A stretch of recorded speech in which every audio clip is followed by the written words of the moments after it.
Hello दोस्तों, नमस्ते, प्रणाम। मैं आप लोग को बहुत सुंदर सी एक विवाह गीत लेके आई हूँ, सुनाने जा रही हूँ। कैसा लगेगा कमेंट करके बताना और लाइक सब्सक्राइब करिएगा। तो चलिए मैं आप लोग को सुना रही हूँ।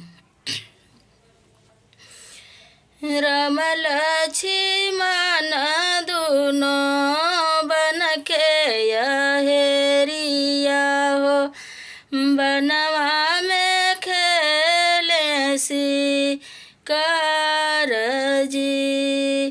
राम लक्ष्मण दुनो बन के हेरिया हो, बनवा में खेले शिकार जी। चल खेलत खेलत भैली ठीक दोपहरिया हो, लगी गईली भूखिया पियास जी।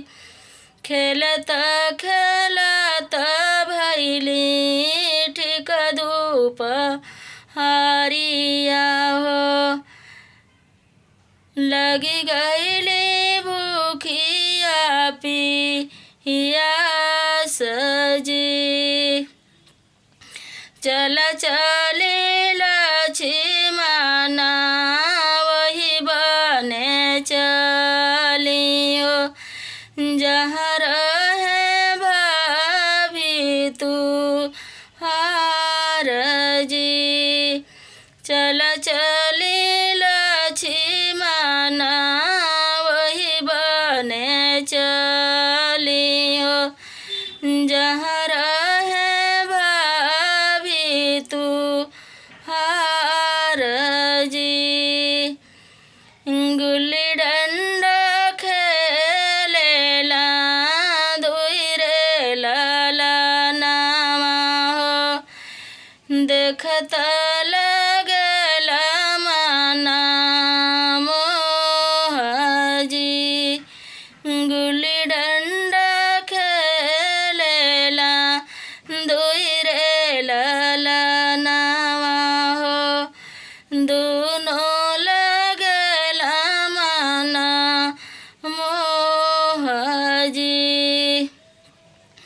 झरी झूरी लक्ष्मण जंघी बैठवाला हो, पूछला लड़ी कवन से बात जी। झरी झूरी लक्ष्मण जंघी बैठवाला हो, पूछला लड़ी कवन से बात जी।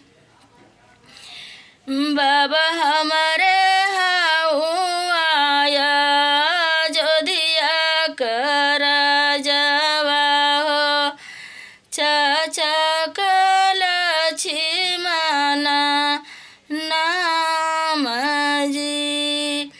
बाबा हमारे हाउ आया जोधिया के राजावा हो, चाचा लक्ष्मण नाम जी।